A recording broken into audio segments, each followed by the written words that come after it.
Bonjour, c'est Dermatodré. Je suis médecin dermatologue, c'est-à-dire médecin pour les problèmes de peau. Mais avant tout, la peau, c'est quoi et à quoi ça sert pour le corps? Il paraît qu'il y a plein de microbes dessus. On en parle tout de suite. Mais attends, je te vois là, toi. T'es pas encore abonné? Clique là, sur le bouton rouge tout de suite.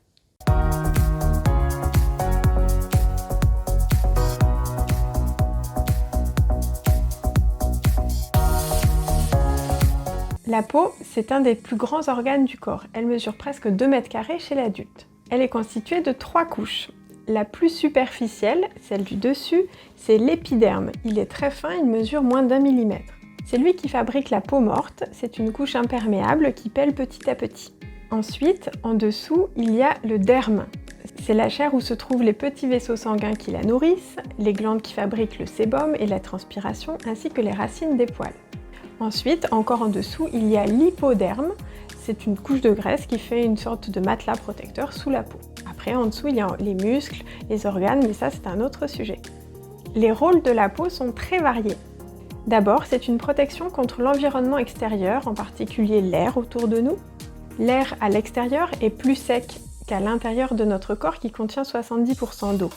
C'est pourquoi la peau est presque imperméable pour retenir l'eau à l'intérieur du corps, sans quoi on se dessécherait très vite.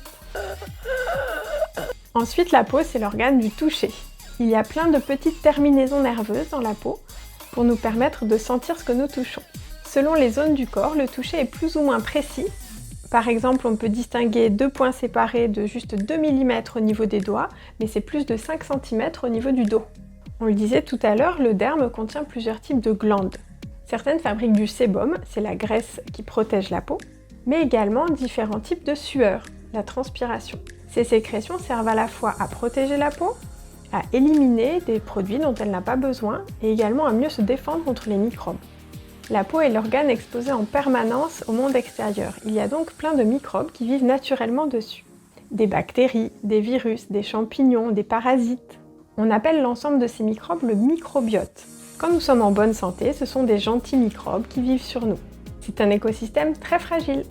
Ces gentils microbes empêchent le développement des méchants microbes qui, eux, sont pathogènes, sont responsables d'infections. D'abord parce que les gentils microbes entrent en compétition avec les pathogènes, puisqu'ils occupent le même espace, et parce qu'ils se nourrissent en général des mêmes choses. Mais aussi parce que les gentils microbes produisent de petites molécules pour se défendre contre les méchants, et ils aident donc à protéger le corps comme ça. En parlant de microbiote, rien que pour les bactéries, il y en a plus de 300 espèces qui vivent sur notre peau. Elles sont différentes selon les zones du corps puisque chacune a ses conditions préférées. Selon si la peau est plus grasse, par exemple sur le visage, le cuir chevelu, ou plus humide dans les plis. Et les bactéries sont également différentes selon les personnes, nous en avons chacun un panel différent.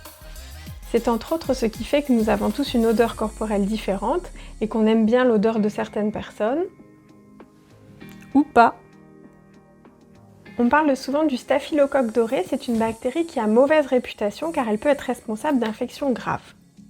Mais il faut savoir qu'environ 1/3 de la population porte du staphylocoque dans ses narines sans le savoir et sans en souffrir du tout.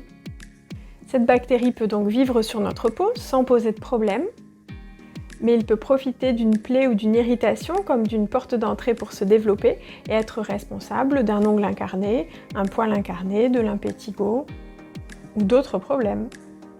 C'est pour toutes ces raisons et pour permettre à la peau de bien assurer ses fonctions qu'il faut en prendre soin.